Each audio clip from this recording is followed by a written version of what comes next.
আমার গল্পপ্রিয় বন্ধুরা, কেমন আছো তোমরা? আশা করি ভালো আছো, আমিও ভালো আছি। তোমাদের মজা দিতে আমি আরও একটি মজার গল্প নিয়ে এসেছি। গল্পটি শুনলে তোমাদের রড দিয়ে ঝরনার মতো পানি বেরিয়ে আসবে। তো বুঝতেই পারতেছ গল্পটা কেমন ইন্টারেস্টিং হতে চলেছে, তাই দেরি না করে কানে হেডফোন পরে নাও। আর যারা আমার সাথে কথা বলতে চাও বা ইমো নাম্বার পেতে চাও, আমি ভিডিওর মধ্যে নাম্বার দিয়ে দেব, আপনারা ভিডিও কলে আমার সাথে মজা করতে পারবেন। চলো তবে আর দেরি না করে শুরু করা যাক।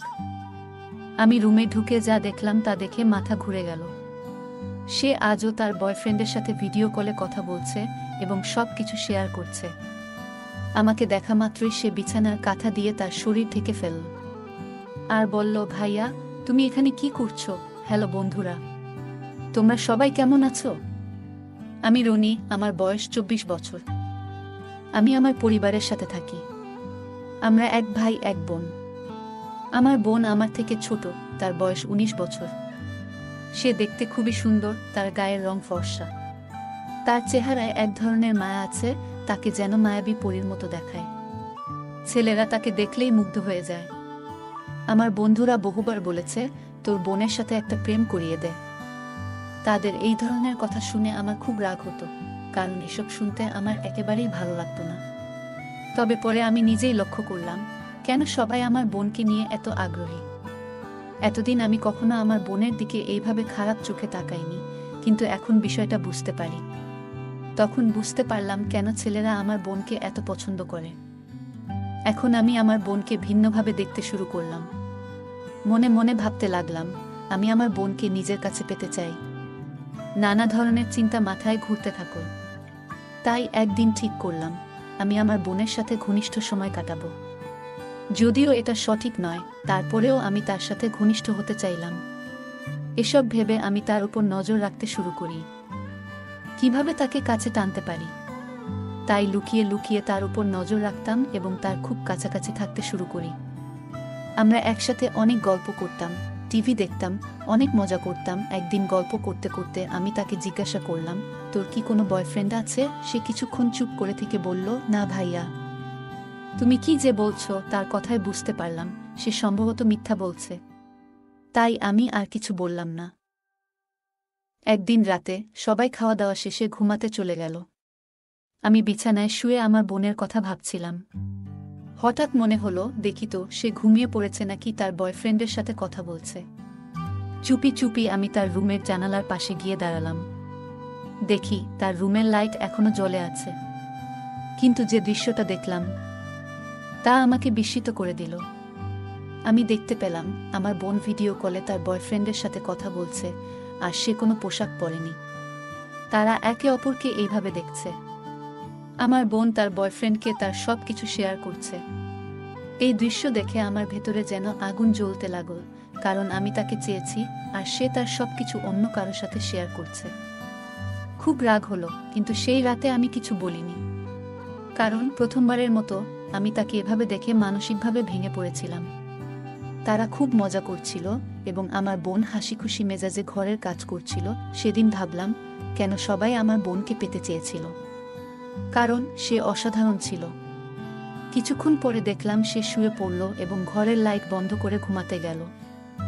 আমি আর দেরি না করে আমার রুমে চলে আসলাম। আমি শুয়ে শুয়ে তার কথাই ভাবছিলাম। কাল যেভাবেই হোক তার সাথে সময় কাটাবো বলে ঠিক করলাম। পরের দিন আমি আর আমার বোন বসে টিভি দেখছিলাম এবং আমি কাল রাতের কথা মনে মনে ভাবছিলাম। সে কত অবুঝের মতো বসে আছে, মনে হয় কিছুই বুঝে না, অথচ গত রাতে সে তার বয়ফ্রেন্ডের সাথে কত কিছু করল। সেদিন রাতে সবাই ঘুমানোর জন্য চলে গেলে আমি চুপ করে তার ঘরে যাই। দেখি সে দরজা বন্ধ করেনি। আমি রুমে ঢুকে যা দেখলাম তা দেখে মাথা ঘুরে গেল। সে আজও তার বয়ফ্রেন্ডের সাথে ভিডিও কলে কথা বলছে এবং সব কিছু শেয়ার করছে। আমাকে দেখা মাত্রই সে বিছানার কাঁথা দিয়ে তার শরীর ঢেকে ফেলল আর বলল, ভাইয়া তুমি এখানে কি করছো?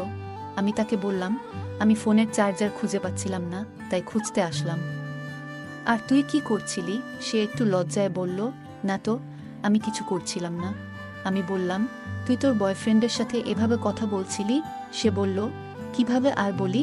আমি বললাম, যেভাবে যা এখন করছিস। আমার বোন অনেক ভয় পেয়ে গিয়েছিল আর বলল, ভাইয়া এখানে আসো, বসো। তোমার সাথে কথা আছে। আমি মনে মনে ভাবলাম, যাক, একটা সুযোগ পেলাম, তাহলে সে এখনো ওইভাবেই আছে। বোন বলল, ভাইয়া, এই কথা তুমি বাবা মাকে বলো না প্লিজ। আমি তাকে বললাম, তাহলে তুই আর এসব করবি না, আর তোর বয়ফ্রেন্ডের সাথে সব সম্পর্ক শেষ করতে হবে। তখন সে বলল, ভাইয়া, আমি তো এটা করতে পারবো না, কারণ আমি তাকে ভালোবাসি, আর আমি এসব না করলে থাকতে পারি না। আমি বললাম, কি না করলে থাকতে পারিস না? সে একটু লজ্জা পেয়ে বলল, তুমি যা দেখছিলে রুমে আসার পর তাই। আমি তাকে বললাম, তুই তো ফোনে এসব করিস, আমি যদি তোর সাথে বাস্তবে এসব কাজ করি তাহলে তো তাকে ছেড়ে দিবি। সে আমার কথা শুনে অবাক হলো আর বলল, ভাইয়া, তুমি আমার ভাই, আমি তোমার সাথে এসব কিভাবে করব? মানুষ কিভাবে নেবে? আমি বললাম, কেউ কিছুই জানবে না, আর মা বাবা তোকে ভালো ছেলে দেখে বিয়ে দেবে, আর তুই এখানে প্রেম করে বেড়াচ্ছিস, এটা কি ভালো দেখায়? তাই আমি ঠিক করেছি, তোর যা কিছু প্রয়োজন সব আমার কাছ থেকে মিটিয়ে নিবি, কারণ আমিও তোকে মনে মনে অনেক পছন্দ করি। আমার কথা শুনে সে বলল, ওকে ভাইয়া, তাহলে এসব কিছু সবার কাছ থেকে লুকিয়ে রাখতে হবে। আমি বললাম, কেউ জানবে না আমাদের এই গোপন সম্পর্ক। আমার কথা শোনামাত্র সে তার কাছে থাকা কাঁথা সরিয়ে দিল। আমি তাকে এত কাছ থেকে দেখে অবাক হয়ে চেয়ে রইলাম। বোন বলল, ভাইয়া, আমি এখন থেকে তোমার ভালোবাসা নিব, আমি আর কারো সাথে কিছু করব না, কথা দিলাম। আমি আর দেরি না করে তার প্রতি আমার ভালোবাসা দেখাতে শুরু করলাম। আমি খুব খুশি ছিলাম, কারণ এতদিনের অপেক্ষার ফল আজ আমি পাচ্ছি। সেদিন আমি তাকে অনেক ভালোবাসা দিলাম, আর সেও আমাকে অনেক ভালোবাসা দিল।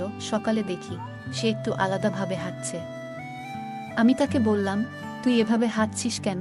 সে বলল, এটার জন্য তুমি দায়ী। আমি বললাম, কেন? সে বলল, এটা আমার প্রথম ছিল ভাইয়া, তাই এখন অনেক ব্যথা করছে। আমি তাকে বললাম, রুমে গিয়ে শুয়ে থাকো, আমি তোমার জন্য ওষুধ নিয়ে আসবো। সে বলল, তার দরকার নেই, আজকে তুমি আমাকে আবার ভালোবাসা দিলে ঠিক হয়ে যাবে।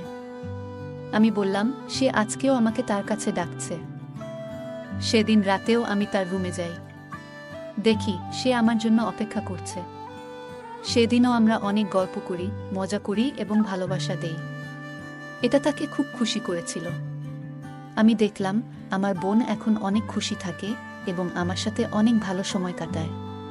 একদিন বলল, ভাইয়া, আমি তোমাকে অনেক ভালোবেসে ফেলেছি, আমি তোমাকে ছাড়া অন্য কিছুই ভাবতে পারি না। আমি বললাম, আমিও তোকে ছাড়া আর কিছুই ভাবতে পারি না। বোন বলল, এভাবে কতদিন চলতে থাকবে? আমি বললাম, আজীবন আমি তোর সাথে এভাবেই থাকতে চাই। বোন বলল, আমার বিয়ে হলে তো আমি চলে যাব, তখন কি হবে? আমি বললাম, বিয়ের পর তুই যখন তোর স্বামীর বাড়িতে থাকবি তখন সেখানে তোর স্বামীর ভালোবাসা নিবি, আর যখন আমার বাড়িতে আসবি তখন আমার কাছ থেকে ভালোবাসা নিবি। আমার বোন আমাকে জড়িয়ে ধরল আর বলল, ভাইয়া, আমরা কি একসাথে থাকতে পারি না? চলো না, আমরা বিয়ে করি। আমি তাকে অনেক বুঝালাম যে সমাজ আমাদেরকে মেনে নেবে না, তাই আমরা আজীবন আমাদের গোপন সম্পর্ক এভাবেই চালিয়ে যাব। সে বলল, ভাইয়া, আমাকে তো ভুলে যাবে না তো? আমি শুধু তোমার হয়েই থাকতে চাই। আমি বললাম, না রে পাগলি, আমি তোমার আজীবন হয়ে থাকব। এভাবেই আমাদের দিন চলতে থাকে, আমরা একে অপরকে অনেক ভালোবাসি এবং যথেষ্ট সময় দেই। এভাবেই আমাদের দিনগুলো চলতে থাকে। গল্পটা কেমন লাগলো জানাতে ভুলবে না। তোমাদের সাথেও কি এমন কোনো ঘটনা ঘটেছে? যদি ঘটে থাকে কমেন্ট এ জানাতে ভুলবে না। আরও মজার মজার রোমান্টিক গল্প শুনতে চাইলে ভিডিওটি লাইক, শেয়ার এবং চ্যানেলটি সাবস্ক্রাইব করতে ভুলবে না। ধন্যবাদ।